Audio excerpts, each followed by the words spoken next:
Hello darlings and sweethearts of others, welcome back to my channel. And for this time we're going to talk about country music and the Ifu-Girls or the Igorots. Up there in the mountains of the Cordilleras, most of us, not all, but most of us love country music. And so, at first, it was something that I myself was kind of surprised about. So I tried to read about it, I tried to ask people about it, and I was able to find out.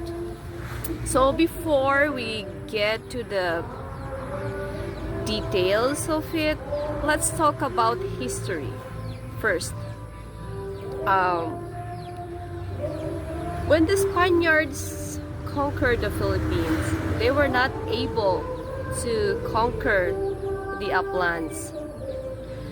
So when the Spanish-American War was concluded and the Spaniards sold our country to the Americans made the Cordilleras the centerpiece of their civilizing mission. Okay, so they built Manila and they built Baguio City. It was through the help, of course, of one of the best American architect and urban planner.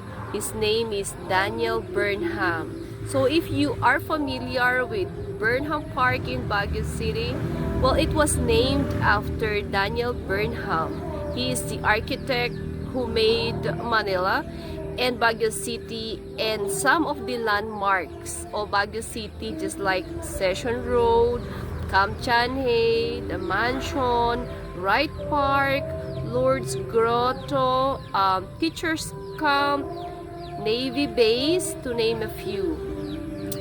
And guys, there is another Burnham Park in the world, and that is in Chicago. So, because Mr. Burnham Park is a New Yorker, he was born in New York, and he actually built a lot of landmarks in other countries also, not just here in the Philippines or in his own country, the USA. He also made some other I'm sorry for that.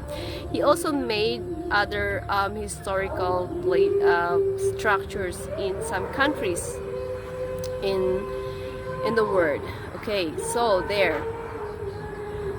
So then remember the the last leg of the Second World War was fought up in the Cordilleras.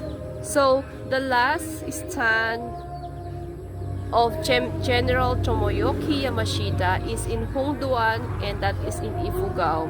When he was captured, that ended the war.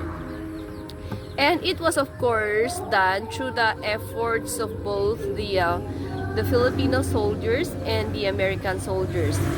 But the natives do remember how good the Americans were during those times. They shared their rations and their medicines to the starving natives. So basically, the Americans made a good impression on the natives.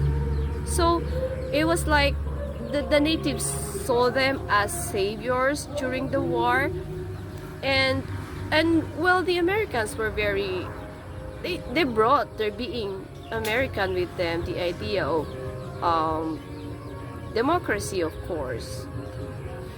Okay, so that's it basically. Then country music is somewhat more of ballads.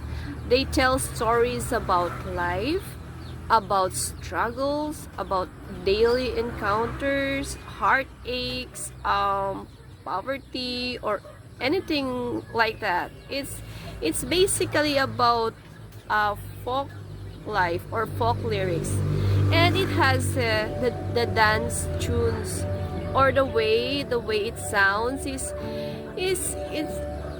somewhat a bit similar to the way our gangs were being beaten. So there, the natives love it too.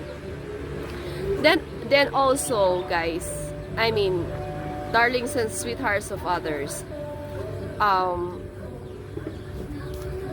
the Igorot culture wasn't a written culture. It was a culture or a tradition that was passed through generations by word of mouth. It wasn't written. So it's like when there is a conflict that has to be settled, or there's a culture, I mean a ritual that has to be done, the elders were being consulted or asked about the details or what should be done, because they know it by heart. And yeah, we also have what they call the native priests. So they were the ones who memorized the genealogies of your family, or the history, or the stories of the Hudhud and the Alim. And that's one thing. Our culture is also basically ballad. It's also a story. So that is why we, the Igorots or the Ifu-Girls, we identify ourselves with country music, right? Then also, when you go to Baguio City or in some other places of the Cordilleras, it's a common sight to see people wearing boots, wearing cowboy hats, jeans, and sometimes when they speak English they have this southern twang, because it's an idolization of the Western culture basically. Then also, what else did I miss here? Oh yeah, I read this article. This article was written by a lady. She traveled the Philippines and she went to Baguio City and went inside this particular bar. And she was kind of surprised to see a Filipino version of Team McGraw on stage. Then, when she looked around, she saw water buffalo skulls, wagon wheels, pictures of Dolly Parton, Faith Hill, Kenny Rogers, George Strait, plastered all over the walls. Okay, so her impression was this one. She said, "You could be in an American decor-decked bar with a half-decent cover band in Texas." So that's basically how she described it.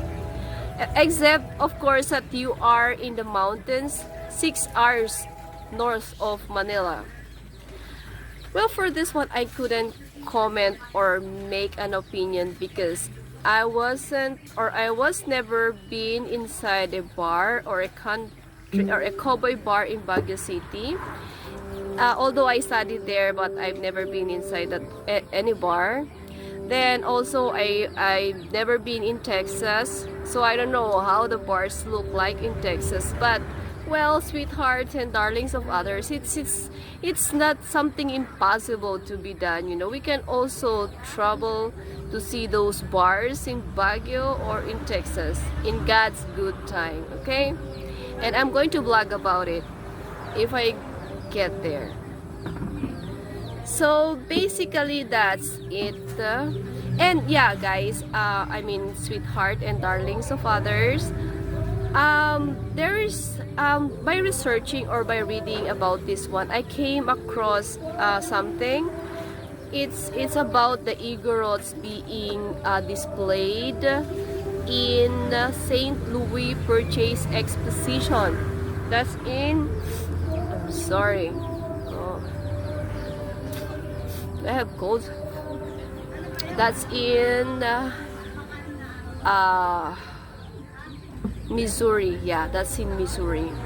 So this is something that we also have to talk about, because this particular show or exposition, they brought in a group of Igorots. I mean, they took people from different places of the Philippines and make a community inside that particular area in Missouri, and they live there.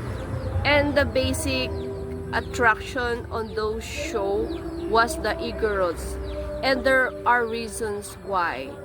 And this is something, it's a bitter or it's a bad side of history, but I think we should also talk about it or be aware about it. And I'm going to separate this particular topic so we can understand it better. So for now, that's it guys. And yeah, before I forgot, Baguio City was declared as a summer capital of the Philippines on September 9, 1909. It became it became the vacation house of the Americans when they couldn't bear the heat in Manila. So basically that's it for today, and see you on the next vlog. Thank you for watching, and please continue to watch and subscribe. Thank you.